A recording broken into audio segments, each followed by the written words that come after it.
Continuamos en La Venganza Será Terrible. Estamos hoy solos, sin público, en los estudios de AM750, pero mañana sí los esperamos para recibirlos en Caras y Caretas, en la calle Venezuela 330, en Buenos Aires, mañana y el viernes a las 8 de la noche, y el sábado en Rosario, en el Teatro Broadway. Allí estaremos.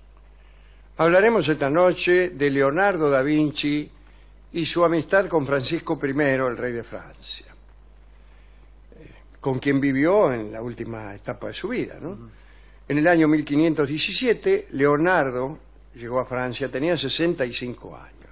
Según dicen, parecía un joven aprendiz que daba una vuelta por Europa y que llegaba a instalarse a un país al que nunca había visitado y donde tenía todo por aprender.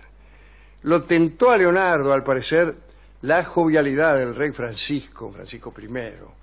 Y Leonardo tenía la esperanza de rejuvenecer él mismo en Francia, porque en la corte del rey Francisco había farra corrida. Iban de festejo en festejo, todos los días había alguna cosa. En fin, Leonardo llegaba un poco cachuzo a Francia. Al llegar tenía una parálisis en el brazo derecho que no lo molestaba en absoluto para pintar porque era zurdo. Leonardo participó en estos años que estuvo junto a Francisco I en Francia, en la organización de fiestas cortesanas y en el diseño de unas obras impresionantes de ingeniería. El rey le había proporcionado un pequeño palacio en Cluj como alojamiento. Una de las cosas que hizo Leonardo en la corte de Francisco fue exponerle unos planes hidráulicos. Se trataba de unas obras destinadas a conseguir una mayor fertilidad en Europa. En verdad eran unos canales y el propósito era más bien de transporte que de fertilidad, porque Leonardo tuvo la idea de unir las residencias reales. Hasta la construcción de Versalles, la corte francesa siempre fue itinerante. Andaban de un lado para otro como zapallo en carro. Estaban en el Louvre, pero cuando hacía frío se mudaban a Amboise o cualquier otro castillo. Entonces a Leonardo se le ocurrió unir esas residencias con vías navegables, con canales. En verdad los desplazamientos que hacían las cortes de castillo en castillo parecían viajes de gitanos. Se movían ahí en carro con una muchedumbre de personas, llevaban todos los cacharros necesarios para hacer habitables los castillos a donde iban. Llevaban, qué sé yo, cacerolas, cucharones, colchones, catres, mesas, cofres, frazadas. Todo. Claro, cualquier excursión ya tenía aspecto de mudanza. Y Leonardo pensó que sería mucho más agradable, en vez de andar ahí por caminos horrorosos, avanzar por canales. Esos viajes, según Leonardo, darían placer al rey. Y el proyecto tentó mucho a Francisco I, pero lo único que llegó a hacerse fue un viaje de reconocimiento por los caminos en los que se abrirían los canales. La obra no llegó a concretarse porque Leonardo murió 2 años más tarde, y muerto Leonardo, Francisco dejó de interesarse por esta obra. Tiempo después, Enrique IV reemprendió el proyecto, y los planos de Leonardo fueron estudiados por los ingenieros reales y finalmente hicieron los canales. Y los canales están allí, junto con muchos otros canales que se hicieron después a lo largo de la historia, y Francia es posiblemente el país de Europa que más canales tiene. Son muy lindos de ver porque tienen, por ejemplo, caminos de sirga. El camino de sirga es el que sirve para que caballos, y en la actualidad por ahí tractores, tiren con una soga a la barcaza. La barcaza no tiene motor, pero por ahí se hace tirar por un jeep. O en aquellos tiempos se hacía tirar por un burro. Claro, y el va. camino del costadito del canal, pegadito, se llama Camino de Sirga, porque así se navegaba a la Sirga, ¿no? Y era mucho mejor navegar así que esperar el viento, Claro, sí. o que remar, desde luego, ¿no? Y sobre todo en un canal que por ahí el viento lo tiene en una misma dirección y después Exactamente. como Pero hace la vuelta. están ahí los canales, están incluso unas garitas que sirven para manejar las esclusas, que son unos dispositivos cuyo funcionamiento ya hemos explicado aquí algunas veces, que sirven para cambiar de nivel los canales. Y cuando usted pasa de una altitud a otra, tiene que entrar en una especie de cubículo Sí. con puertas que se abren y se cierran. Un limbo. No, entra El porque voy a canal. explicar cómo es. Viene desde arriba, el río está alto. O sea, el río no viene en tobogán. Y generalmente cuando el río tiene que cambiar de nivel, hay una cascada o un rápido Claro. que no es muy navegable. Entonces, generalmente se hace lo siguiente. Hay una compuerta que no deja pasar el agua. Pero cuando llega el buque se abre esa compuerta y se deja que una especie de bañadera gigantesca se llene hasta alcanzar el nivel donde Sí, viene donde usted, viene el barco. que es alto, que es alta. Una vez que entró el buque a la bañadera, a la esclusa, le cierran la esclusa que usted acaba de dejar atrás y abren y La empieza a otra. vaciarse el agua, a bajar el nivel del agua. Claro, y acompaña Y el barco lo acompaña hasta que llega al nivel más bajo y más a bajo, flote igual. y ahí entra usted en el río, habiendo bajado, ponele 2 metros, 3 Claro. metros, lo que sea.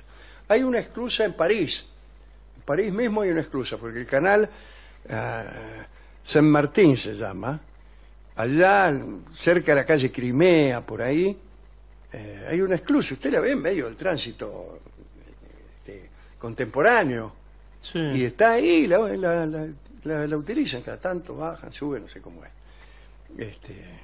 Bueno, no sé si sí hay, sí, por ahí queda, sí, como una esclusa. Sí. Muy bien. Bueno, eso lo había pensado Leonardo. Y Leonardo también diseñó, para comodidad de la corte, unas casas de madera transportables. O sea que inventó las prefabricadas.